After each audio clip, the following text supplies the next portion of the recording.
Alright, in this video we're going to do a little bit of exponential functions practice. Can you tell if something is growth or decay? Work with me, PowerPoint. Let's see. When you look at this first function right here, you have to be able to identify a and b. Remember, these are exponential functions, so you have y equals a b to the x. Since this is the one that has the exponent, then this is the b. That means a is here, which must be an understood 1. So you look at the b, and 3/4 is actually 0.75. Since 0.75 is a number less than 1, that means that this is decay. Alright, so we can tell when you have growth or decay, you're looking at the base. So when b is greater than 1, you have growth. And when b is between 1 and 0, then you have decay.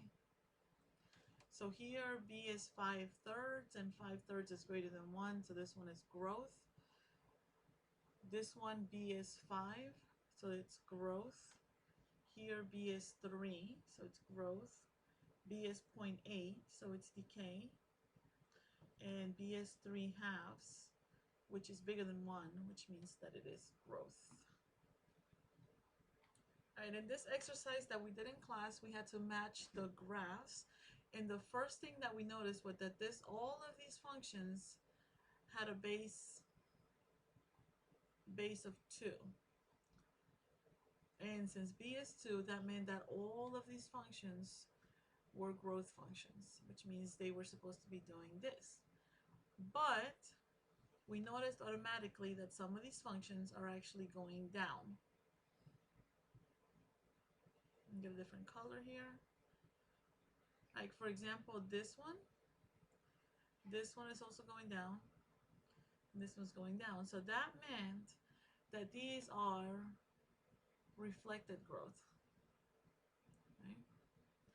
And in order to have reflected growth, we need the a value to be negative. So we went looking. This one has an a positive, this one has an a negative. So this one is reflected growth. This one, a is positive, a is negative, reflected growth. And this one as well has a reflected growth. Right, so then the only thing that we can do now is find the y-intercept, or 0, a. The a value is a -1. Not this one. This one, let's see, 0, -4. And this one, 0, -1/2. Let's see if we can match them up. This one goes through 0, -1. So that's number 2. This one goes through 0, -1/2. So that's number 5. And this one goes through 0, -4. So that's number 6. Right, the only thing that we have left now is we need to identify the regular growth. This one goes through 0, 1. This one goes through 0, 1/2. And this one goes through 0, 4. So let's see. This one is going through 0, 1. That's number 1. This one is going through 0, 4. So that's number 3. This one going through 0, 1/2. That's number 4.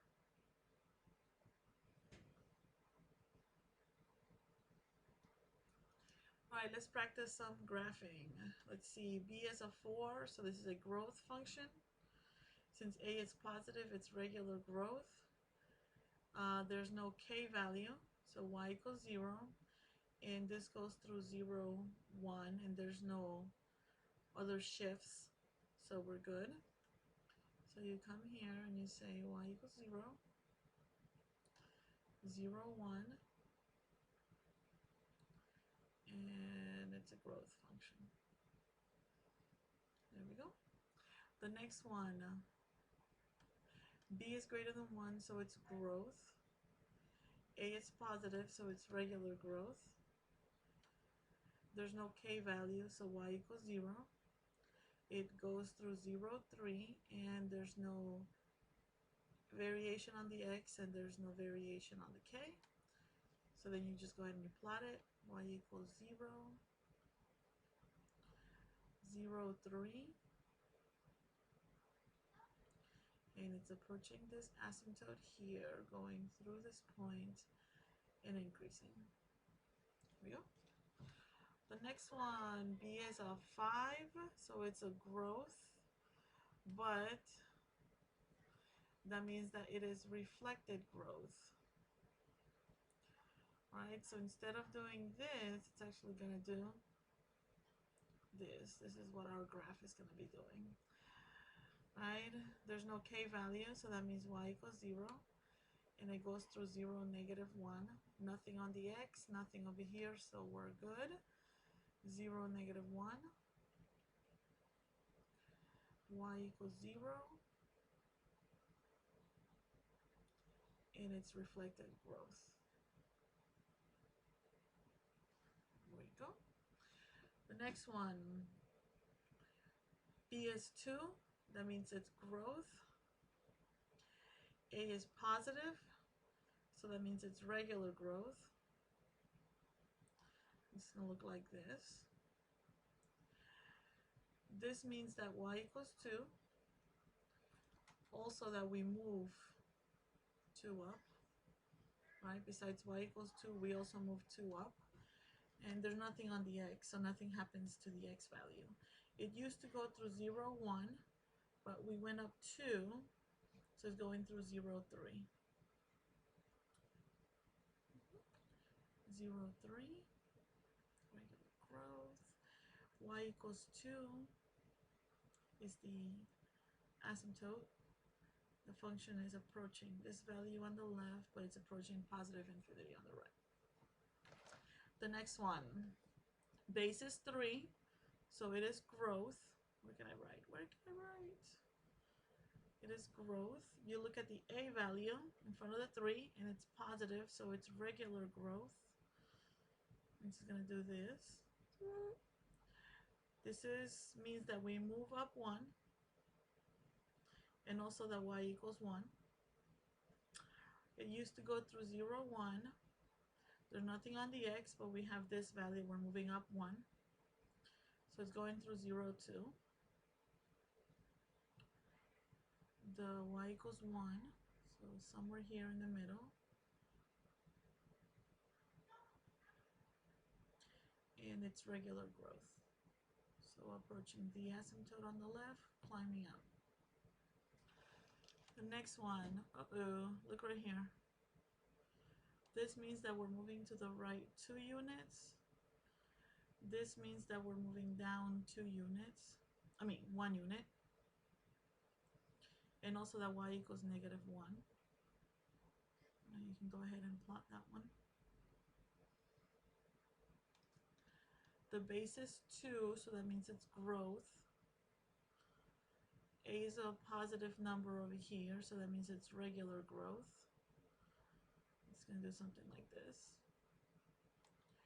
And it goes through 0, 1, but it moved 2 units to the right and 1 unit down. So this is 2, 0 now.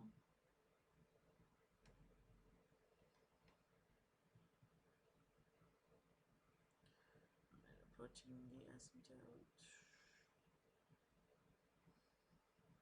There we go. Alright, let's match some decay graphs. How do I know they're decay? Because if you look, the b value happens to be 1/2, which is 0.5, which is a number between 0 and 1. So all of these are decay. So that means that they should be doing something like this, right? But if you look at the graphs, some of them are doing something different, like this one, and this one. This behavior is a reflected decay.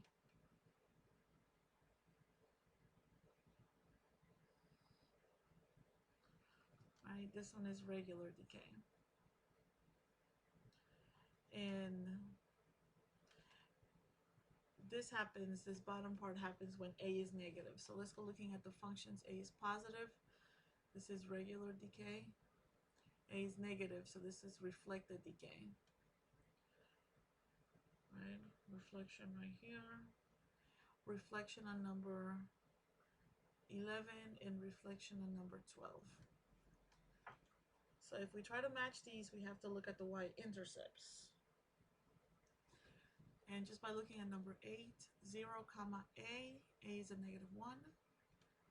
Looking at number 11, 0, comma negative 1, negative 3, sorry, the 3 is staring right at me, and 0, comma negative 1/3. So let's go looking. This one is going through 0, negative 3. It's number 11. This one is going through 0, negative 1/3. That's number 12. This one is going through 0, negative 1. So it's number 8.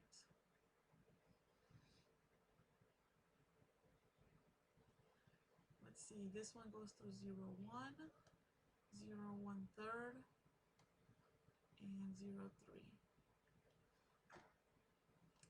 So let's check. 0, 1, number 7. 0, 1/3, number 10, and 0, 3, number 9. Perfect matching. Alright, let's grab some decay functions. Oh, this one, it's decay, 2/3 is 0.67. So let's see, decay, A is a positive number, so that means it's regular decay. So that means it's going to look like this. There's no k value, so y equals 0.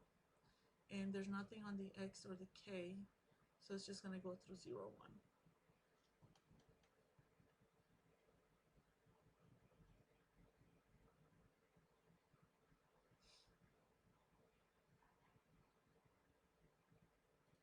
There we go, regular decay. The next one, we know it's decay.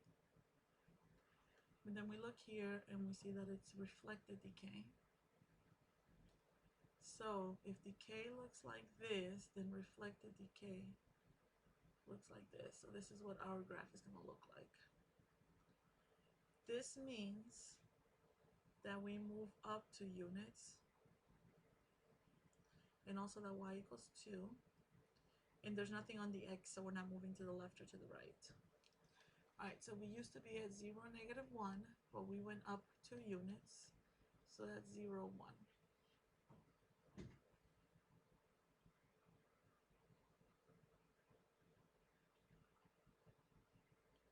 Y equals 2 is the value that the function is going to approach on the right. And it's going to go through that point and then approaching that asymptote, never crossing. And that's what it should look like. This one, 1/4 is decay. It's positive.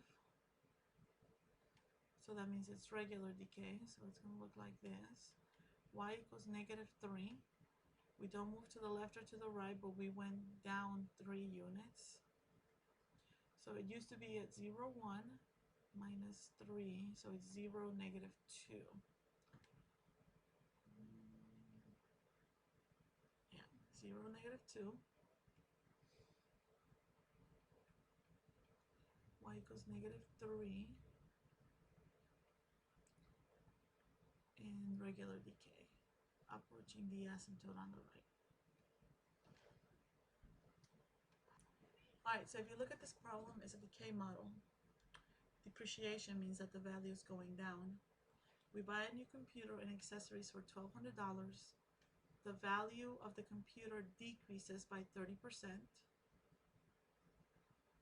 Write an exponential decay model, giving the computer's value V in dollars after T years.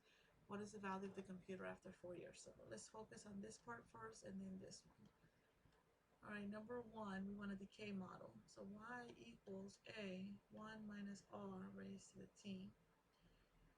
This is going to be V in dollars after T years. It's already a T, so we have to change the variable. The initial amount is $1,200. And we have to get the R value. R is 0.3. How do I get that? 30 over 100 is 0.3. Or move the decimal twice to the left.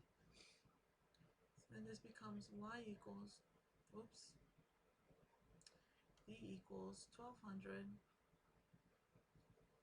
1 minus 0.3 raised to the t, which is v equals 1200, 0.7 to the t. So this is the model. Number 2 says that we want the value of the computer after 4 years. So when t equals 4, so you go ahead and you substitute it into the function, and you get the value of the computer is 288.12, or $288.12. So you can see how much a computer's worth now after 4 years. 300 bucks, around there. Alright, these are problems on compounded interest. And this is the formula that you would use for compounded interest n times per year, where A is the initial amount. A is the amount of your account after a given time. P is the principal, right? This is the one right here. R is the interest rate as a decimal. N is how many times you're going to compound the interest per year. And T is time in years. So if you're going to compound, you say you deposit $5,000. So this is your initial amount. So this is the P. That earns 3% annual interest, so R equals 0.03. Find the balance after 1 year, T equals 1, if the interest is compounded with a given frequency, or annually. Annually means once a year, so that means n equals 1. So then in the formula, you want A, the initial amount is 5,000, 1 plus 0.03 over 1 times 1, right? Because both n and t are 1.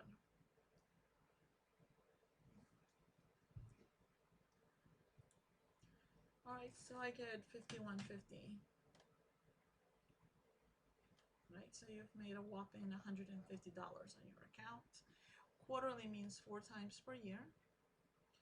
So using the formula, we get 5,000, 1 plus 0.03, the interest rate is still the same, but this time we're compounding 4 times per year. Right, only n changes, t is still 1. So now you use your calculator. Just make sure that you're getting the same answer as myself. Alright, and I get 5151.70.